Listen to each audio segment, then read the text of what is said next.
हाँ तो बच्चों, कैसे हो सारे के सारे। मैं बहुत ही बढ़िया हूँ, होपफुली आप भी बहुत ही बढ़िया होगे। और मैं स्वागत करता हूँ आपके अपने चैनल अपने गुरुजी पर। तो आज जो हम टॉपिक डिस्कस करने वाले हैं वो आपने टाइटल पढ़ के समझ गए होंगे हम क्या डिस्कस करने वाले हैं। तो आज का जो टॉपिक है वो एग्जाम पॉइंट ऑफ व्यू से बहुत ही ज़्यादा इंपॉर्टेंट है, यानी कि SSC CHSL point of view से बहुत ही ज़्यादा इंपॉर्टेंट है। मतलब आपको एग्जाम में क्वेश्चंस 101% देखने को मिल सकते हैं। तो आज हम कुछ क्वेश्चंस डिस्कस करने वाले हैं केमिस्ट्री के। तो बिना रुकावट चलिए हम शुरू करते हैं क्वेश्चंस को। हाँ तो बच्चों, तो आज की वीडियो का हम पहला क्वेश्चन शुरू करते हैं। आज की वीडियो का जो हमारा पहला क्वेश्चन है वो है क्वेश्चन नंबर 81। हमने क्वेश्चन नंबर 80 तक अपनी पिछली वीडियोज में सारे क्वेश्चन कवर कर लिए थे। चलिए आज का क्वेश्चन स्टार्ट करते हैं। पहला तो हमारा आज का पहला क्वेश्चन है, Which of these non-metals find its use as a diluent for oxygen in modern diving apparatus? आपके ऑप्शन है ए नियोन, ऑप्शन बी है हीलियम, ऑप्शन सी है ब्रोमीन, ऑप्शन डी है आर्गन। तो आप इन चारों में से एक ऑप्शन चूज कर लीजिए बच्चों, और आंसर आपको आज पहले क्वेश्चन का पहले ही दिख चुका है, जो कि है ऑप्शन नंबर बी हीलियम। तो चलिए इसके बाद नोट्स पढ़ लेते हैं। हमारा जो नेक्स्ट क्वेश्चन है that is question number 82, that is Which of the following is the method to get rid of temporary hardness of water? Option A, boiling the water. Option B, addition of calcium hydroxide. Option C, both A and B. या option D none. इनमें से कोई एक option choose कर लीजिए बच्चों, उसके बाद हम इसका करेक्ट ऑप्शन देखेंगे क्या होगा। तो चलिए देखते हैं इसका करेक्ट ऑप्शन क्या है। इसका जो करेक्ट ऑप्शन है वो है option number C, that is both A and B, यानी कि बॉइलिंग द वाटर और addition of calcium hydroxide is the method to get rid of temporary hardness of water. ठीक है, देखते हैं इसके नोट्स में क्या लिखा हुआ है। इसके नोट्स में लिखा हुआ है that temporary hardness of water can be reduced either by boiling the water और by the addition of lime, यानी कि calcium hydroxide through the process of lime softening. ठीक है बच्चों, चलिए नेक्स्ट क्वेश्चन की तरफ मूव करते हैं। That is question number 83। हमारा क्वेश्चन नंबर 83 है, which part of the soap dissolves in water? कौन सा सोप का जो पार्ट होता है वो वाटर में डिसॉल्व होता है? ऑप्शन ए है आपका आयनिक एंड, ऑप्शन बी है आपका कार्बन चेन, ऑप्शन सी है आपका बोथ ए एंड बी, या ऑप्शन डी है आपका नन। तो इसमें से कोई एक ऑप्शन चूज कर लीजिए बच्चों, उसके बाद मैं आपको करेक्ट ऑप्शन शो कर दूंगा। तो चलिए देखते हैं इसका करेक्ट ऑप्शन क्या होना चाहिए। इसका जो करेक्ट ऑप्शन है वो है option number A, that is ionic and. Soap का वो आयनिक एंड होता है जो कि वाटर में डिसॉल्व होता है। यह आपने अपनी क्लास 10th की साइंस में पढ़ा होगा। चलिए देखते हैं इसकी नोट्स में क्या लिखा हुआ है। The ionic end of soap dissolves in water while the carbon chain dissolves in oil. The action of soap and detergent is based on the presence of both hydrophobic and hydrophilic group in the molecules. ठीक है बच्चों, चलिए अपने next question की तरफ move करते हैं। That is question number 84। हमारा जो क्वेश्चन नंबर 84 है वो है, which of these drugs help to reduce और abolish pain without causing impairment of consciousness? Option number A है आपका एनाल्जेसिक्स, ऑप्शन बी है आपका एंटीबायोटिक्स, ऑप्शन सी है आपका ट्रैंक्विलाइजर्स, ऑप्शन डी है आपका एंटीसेप्टिक्स। तो इसमें से कोई आप एक ऑप्शन चूज कर लीजिए बच्चों, उसके बाद फिर मैं आपको करेक्ट ऑप्शन शो करूंगा। तो चलिए देखते हैं इसका करेक्ट ऑप्शन क्या होना चाहिए। इसका करेक्ट ऑप्शन है correct option A, that is analgesics. ठीक है, देखते हैं इसके नोट्स में क्या लिखा हुआ है। इसके नोट्स में लिखा हुआ है, एनाल्जेसिक्स रिड्यूस और abolish pain without causing impairment of consciousness, mental confusion, incoordination or paralysis or some other disturbances of the nervous system। ठीक है बच्चों, तो चलिए अपने नेक्स्ट क्वेश्चन की तरफ मूव करते हैं। हमारा जो नेक्स्ट क्वेश्चन है that is question number 85। What is the process of conversion of solid state directly to gaseous state? उस प्रोसेस को हम क्या कहते हैं जिसमें सॉलिड जो है वो डायरेक्टली गैसियस स्टेट में कन्वर्ट हो जाता है? ये तो 9th क्लास का क्वेश्चन है। मैं होप करता हूँ अगर आप एसएससी का एग्जाम दे रहे हैं तो आपको ये जरूर आता होगा। तो आपके पास 4 ऑप्शन आपको दिख रहे हैं। Option number A that is distillation, option B condensation, option C sublimation, option D evaporation. तो आप एक ऑप्शन चूज कर लीजिए इसमें से, फिर मैं आपको इसका करेक्ट आंसर शो कर दूंगा। तो चलिए देखते हैं इसका करेक्ट ऑप्शन क्या होना चाहिए। इसका जो करेक्ट ऑप्शन है वो है option number C that is sublimation, conversion from solid to directly gas. मतलब सॉलिड से डायरेक्टली गैस में चेंज हो जाने वाले प्रोसेस को हम कहते हैं सब्लिमेशन। चलिए इसका एक एग्जांपल देख लेते हैं। सब्लिमेशन मतलब नोट्स पढ़ लेते हैं इसके। Sublimation is the transition of the substance directly from the solid to the gas phase without passing through the intermediate liquid phase. और इसका एक एग्जांपल है कैम्फर। कैम्फर मतलब आपको पता होगा, नहीं पता तो हिंदी में उसको कपूर कहते हैं, जो कि डायरेक्टली सॉलिड स्टेट से गैसियस स्टेट में कन्वर्ट हो जाता है। वो लिक्विड स्टेट नहीं, लिक्विड फेस में नहीं आता है। ठीक है बच्चों, चलिए अपने नेक्स्ट क्वेश्चन की तरफ मूव करते हैं। That is question number 86। हमारा जो क्वेश्चन नंबर 86 है वो कहता है most liquids that conduct electricity are solutions of acids, base and which of the following. Option A है आपका एल्यूमिनियम, ऑप्शन बी है आपका कॉपर, ऑप्शन सी है आपका आयरन, ऑप्शन डी है आपका सॉल्ट्स। तो आपको 4 ऑप्शन आपके साथ स्क्रीन पर दिख रहे होंगे। आप इन चारों ऑप्शन में से कोई एक ऑप्शन चूज कर लीजिए जो आपको अप्रोप्रिएट लगे सबसे ज्यादा, और फिर मैं आपको ऑप्शन इसके करेक्ट ऑप्शन शो कर दूंगा। तो चलिए देखते हैं इसका करेक्ट ऑप्शन क्या होना चाहिए। इसका जो करेक्ट ऑप्शन है that is option number D salts. देखते हैं इसके नोट्स में क्या लिखा हुआ है। इसके नोट्स में लिखा हुआ है solution that contain ions are good conductors of electricity such as acids, bases, salt water. Tap water, lemon juice and mercury is the best liquid conductor compared with other because of any solution to conduct you need ion of free electrons.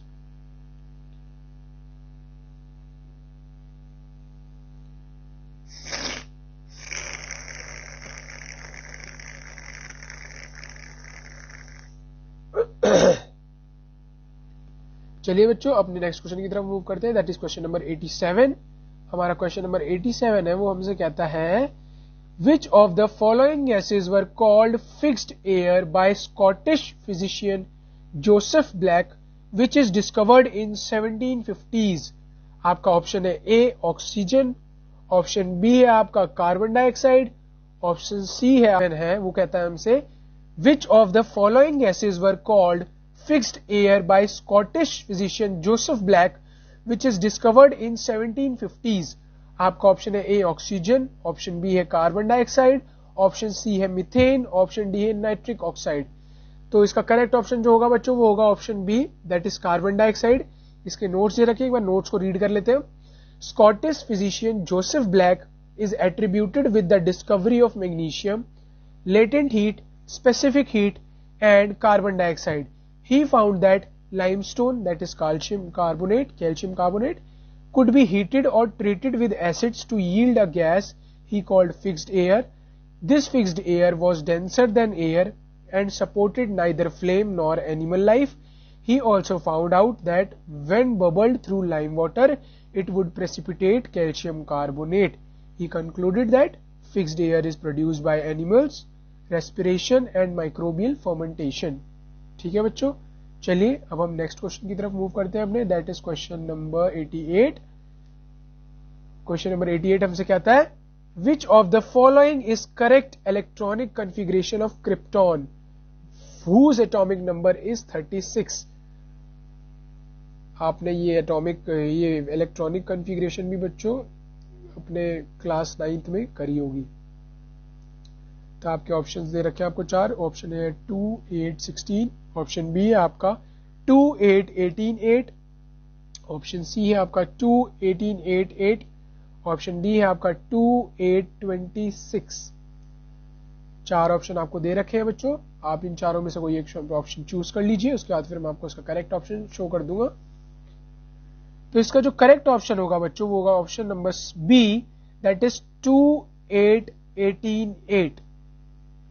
This is the correct electronic configuration of krypton. ठीक है, इसके notes में देखते क्या लिखा हुआ है। Krypton is a chemical element with symbol Kr and atomic number 36. It is a member of group 18, noble gas element. This is a Krypton जो होता है एक noble gas है. The electronic configuration of Krypton is 28188. ठीक है बच्चों, चलिए next question की तरफ मूव करते हैं, दैट इज क्वेश्चन नंबर 89। ये हमसे कहता है which of the following isotopes of hydrogen has only one neutron. Option A है आपका प्रोटियम, ऑप्शन बी है आपका ड्यूटेरियम, ऑप्शन सी है आपका ट्राइटियम, ऑप्शन डी है आपका नन ऑफ देम। तो इन चारों ऑप्शन में से एक ऑप्शन चूज कर लीजिए बच्चों, फिर मैं आपको इसका करेक्ट ऑप्शन शो कर दूंगा। तो चलिए देखते हैं इसका करेक्ट ऑप्शन क्या होना चाहिए। इसका करेक्ट ऑप्शन है option B, that is deuterium. Hydrogen का जो आइसोटॉप होता है जिसमें ओनली वन न्यूट्रॉन होता है वो होता है ड्यूटेरियम। इसके नोट्स में क्या लिखा है पढ़ते हैं। 99.985% of hydrogen atom contain only one proton. This isotope is called protium. Rest of the percentage of hydrogen atom contain two other isotopes. The one containing one proton and one neutron is called deuterium, and the other one possessing one proton and two neutron is called tritium. The latter isotope is found in trace amount on the earth. ठीक है बच्चों, तो इसी के साथ चलिए अब next question की तरफ मूव करते हैं, दैट इज क्वेश्चन नंबर 18, माफ कीजिएगा क्वेश्चन नंबर 90।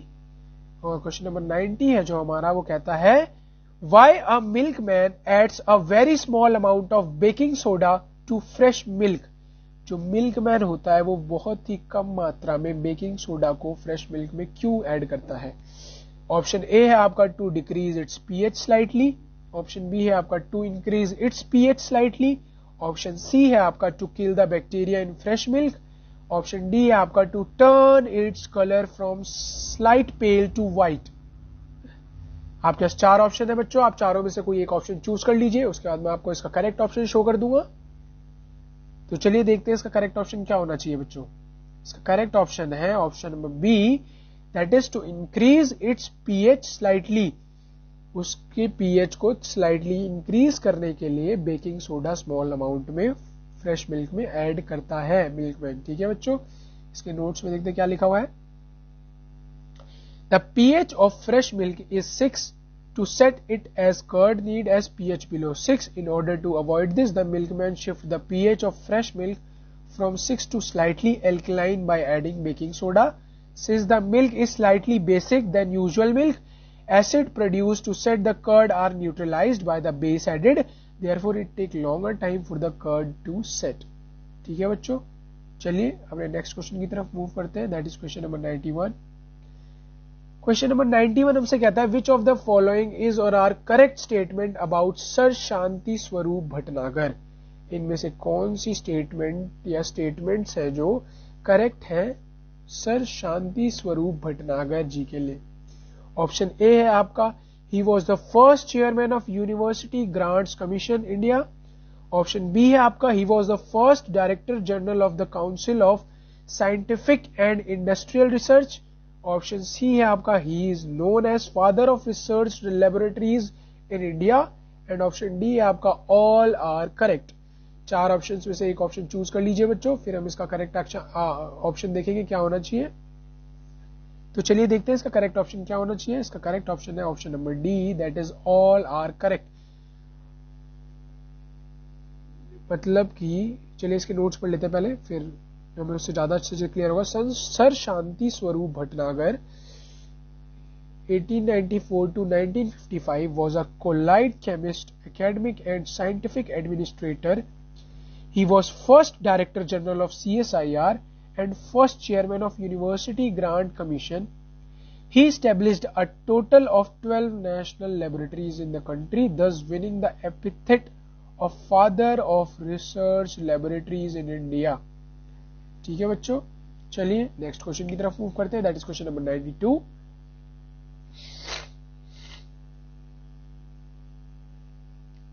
क्वेश्चन 92 कहता है who gave the atomic structure model in the electrons revolve around the nucleus in orbit with definite amount of energy?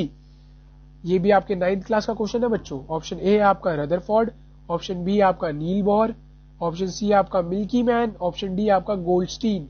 आपके पास 4 ऑप्शन दिख रहे हैं आपको स्क्रीन पर बच्चों। चारों ऑप्शन में से कोई एक ऑप्शन चूज कीजिए, फिर हम इसका करेक्ट ऑप्शन देखेंगे क्या होना चाहिए। तो चलिए देखते हैं इसका करेक्ट ऑप्शन क्या होना चाहिए। करेक्ट ऑप्शन है इसका option number B, that is Niels Bohr. Niels Bohr. तो इसके नोट्स पढ़ लेते हैं एक बार। नोट्स में इसके नोट्स आप एक काम कीजिए बच्चों, आपकी स्क्रीन पे पूरे नोट्स शो हो रहे हैं, आप इसको पढ़ लीजिए और आपको ये पढ़ के सिंपली समझ आ जाएगा, क्योंकि आपके ये 9th और 10th क्लासेस का ही कंसेप्ट है जो आप पढ़ के आगे आए हैं। ठीक है बच्चों, इसको पढ़ लीजिएगा वीडियो पॉज करके या स्क्रीनशॉट लेके। तब तक हम अगले क्वेश्चन की तरफ बढ़ते हैं। आगे हम अगली तरफ के क्वेश्चन की तरफ बढ़ते हैं, that is question number 93। 93 question हमसे कहता है why a milkman had a very small amount of. ये क्वेश्चन रिपीट हो गया बच्चों। तो चलिए नेक्स्ट क्वेश्चन की तरफ मूव करते हैं। 94, that is indicators such as litmus can be used to determine, statement 1 है आपकी, acidity or alkalinity of a solution. Second statement दे रखी है जो आपको pH value of a solution. Select the correct option from the codes given below. Option A है आपका only 1, option B है आपका ओनली 2, ऑप्शन सी है आपका बोथ 1 and 2, ऑप्शन डी है आपका नाइदर 1 nor 2। 4 ऑप्शंस में से एक ऑप्शन चूज कर लीजिए बच्चों, फिर हम आपको करेक्ट ऑप्शन शो करेंगे। तो चलिए देखते हैं इसका करेक्ट ऑप्शन क्या होना चाहिए। इसका जो करेक्ट ऑप्शन है वो है option A, that is only 1, यानी कि जो लिटमस होता है वो acidity or alkalinity of a solution को जानने के लिए ही यूज किया जाता है। ठीक है, तो इसके नोट्स पढ़ लेते हैं एक बार हम। Common indicators like litmus, methyl orange and phenolphthalein easily detect whether a solution is acidic or alkaline, but they cannot easily determine how much a given acidic solution is stronger than another acidic solution.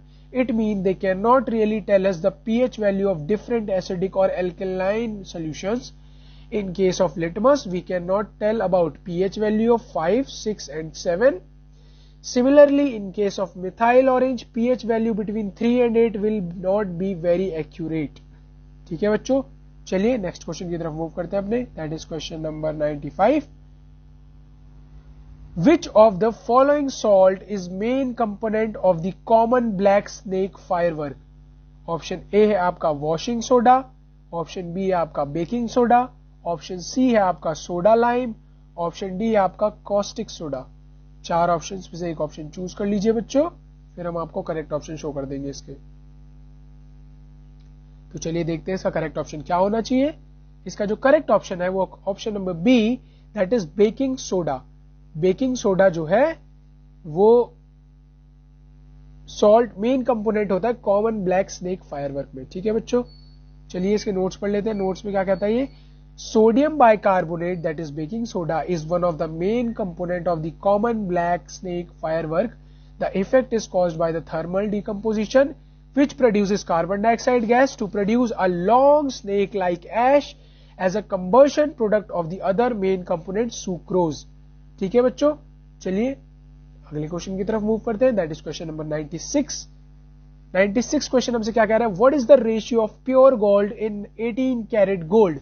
Option A है आपका 65%, option B है आपका 70%, option C है आपका 75%, option D है आपका 80%। 4 options में से एक ऑप्शन चूज कर लीजिए बच्चों, उसके बाद फिर हम आपको इसका करेक्ट ऑप्शन शो कर देंगे। तो चलिए देखते हैं इसका करेक्ट ऑप्शन क्या होना चाहिए। इसका करेक्ट ऑप्शन है option number C, that is 75%। ठीक है, नोट्स में देखते हैं इसके क्या लिखा हुआ है। Generally, degree of purity of fitness of a gold alloy is measured in carat. For example, 24 carat is pure gold. 22 carat gold comprises 22 part of gold and 2 part of other impurities. Similarly, 18 carat gold has 18 part of gold and 6 part of other metals. In percentage terms, 18K gold is equal to 75% gold and other 25% contain other metals such as zinc, copper, silver etcetera. ठीक है, तो चलिए अगले question की तरफ move करते हैं, that is question number 97। Question number 97 कहता है which of the following is the purest form of iron. Option A है आपका स्टील, ऑप्शन बी है आपका कास्ट आयरन, ऑप्शन सी आपका पिग आयरन, ऑप्शन डी आपका रोट आयरन। तो चारों ऑप्शन में से एक ऑप्शन चूज कर लीजिए बच्चों। चलिए देखते हैं इसका करेक्ट ऑप्शन क्या होना चाहिए। इसका करेक्ट ऑप्शन है option D, that is road iron. Road iron is the purest form of iron. इसके नोट्स में क्या लिखा हुआ है, नोट्स आप वीडियो को पॉज करके या स्क्रीनशॉट लेके इसका पढ़ लीजिएगा, आपको समझ आ जाएगा। चलिए नेक्स्ट क्वेश्चन की तरफ मूव करते हैं। हमारा नेक्स्ट क्वेश्चन है question number 98, that is which two elements are combined to form candles. कौन से दो एलिमेंट कंबाइन होकर कैंडल्स को फॉर्म करते हैं। ऑप्शन ए आपका paraffin wax and stearic acid, option B है आपका bee wax and stearic acid, option C है आपका higher fat acids and stearic acid, option D आपका bee wax and paraffin wax. चार ऑप्शन में से एक ऑप्शन चूज कर लीजिए बच्चों, फिर हम आपको इसका करेक्ट ऑप्शन शो कर देंगे। तो चलिए देखते हैं इसका करेक्ट ऑप्शन क्या होना चाहिए। इसका करेक्ट ऑप्शन है option A, that is paraffin wax and stearic acid is the correct option. These two elements combine together to form candles. ठीक है बच्चों, इसके नोट्स में लिखा हुआ है, नोट्स को आप पढ़ लीजिएगा वीडियो को पॉज करके या स्क्रीनशॉट लेके, जैसा आपको कंफर्टेबल हो आप जिसमें। चलिए नेक्स्ट क्वेश्चन की तरफ मूव करते हैं, that is question number 99। What is the purpose of adding baking soda to the dough. Dough में बेकिंग सोडा ऐड करने का क्या पर्पस होता है। ऑप्शन ए है to generate moisture, option B है to give a good flavour, option C है to give a good colour, option D है टू जनरेट कार्बन डाइऑक्साइड। तो चार ऑप्शन में से एक ऑप्शन चूज कर लीजिए बच्चों, फिर मैं आपको इसका करेक्ट ऑप्शन शो कर दूंगा। तो चलिए देखते हैं बच्चों इसका करेक्ट ऑप्शन क्या होना चाहिए। इसका करेक्ट ऑप्शन है option D, that is to generate carbon dioxide. इसके नोट्स लिखे हुए, आप इसको रीड कर लीजिएगा वीडियो को पॉज करके, आपको समझ आ जाएगा, बिल्कुल इजी लैंग्वेज में लिखा हुआ है। चलिए अब इस वीडियो की हम अपने लास्ट क्वेश्चन की तरफ मूव करते हैं। ये हमारी इस वीडियो का लास्ट क्वेश्चन है और इसी के साथ साथ हमारी केमिस्ट्री की एसएससी CHSL की सीरीज भी खत्म होगी 100 क्वेश्चंस की। मैंने 100 इंपॉर्टेंट क्वेश्चंस आपको 4 से 5 वीडियो में डाली है पीछे, उनमें बता दिए, और ये इस वीडियो का लास्ट क्वेश्चन है। चलिए पहले इसको करते हैं। Which gas is use to manufacture vanaspati from vegetable oil. कौन सी गैस यूज होती है वनस्पति को मैन्युफैक्चर करने में वेजिटेबल ऑयल से। ऑप्शन ए है आपका कार्बन डाइऑक्साइड, ऑप्शन बी है आपका नाइट्रोजन, ऑप्शन सी है आपका ऑक्सीजन, ऑप्शन डी है आपका हाइड्रोजन। आपके हमने चार ऑप्शन दिख रहे हैं बच्चों, आपको चार ऑप्शन में से एक ऑप्शन को चूज कर लीजिए और फिर मैं आपको इसका करेक्ट ऑप्शन शो कर दूंगा। तो चलिए देखते हैं इसका करेक्ट ऑप्शन क्या होना चाहिए। इसका जो करेक्ट ऑप्शन है वो है option number D, that is hydrogen. Hydrogen gas use to manufacture vanaspati from vegetable oil. ठीक है बच्चों, इसके नोट्स देख लेते हैं क्या लिखा हुआ है नोट्स में। नोट्स इसके बहुत बड़े हैं बट सिंपल लैंग्वेज में लिखे हुए हैं, आप इसके नोट्स को पढ़ लीजिएगा वीडियो को पॉज करके। ठीक है बच्चों, इसी के साथ हमारा केमिस्ट्री के सीरीज का क्वेश्चंस खत्म होते हैं। अब हमारे अगली भी कुछ आने वाली वीडियोस में हम इंग्लिश के कुछ क्वेश्चंस लेके आएंगे। इंग्लिश में जैसे फ्रेजेस, आइडियम्स फ्रेजेस हो गए, सिनोनिम्स या एंटोनिम्स हो गए। उसके बाद हम आपको अगली कुछ वीडियोस में इंग्लिश के कुछ क्वेश्चंस कराएंगे। तो इसी के साथ हमारी केमिस्ट्री की ये सीरीज खत्म होती है। और अगर आपको वीडियो पसंद आई हो तो वीडियो को लाइक, शेयर, सब्सक्राइब चैनल को जरूर कीजिएगा और कमेंट सेक्शन में आकर अपने डाउट्स को जरूर क्लियर कीजिएगा।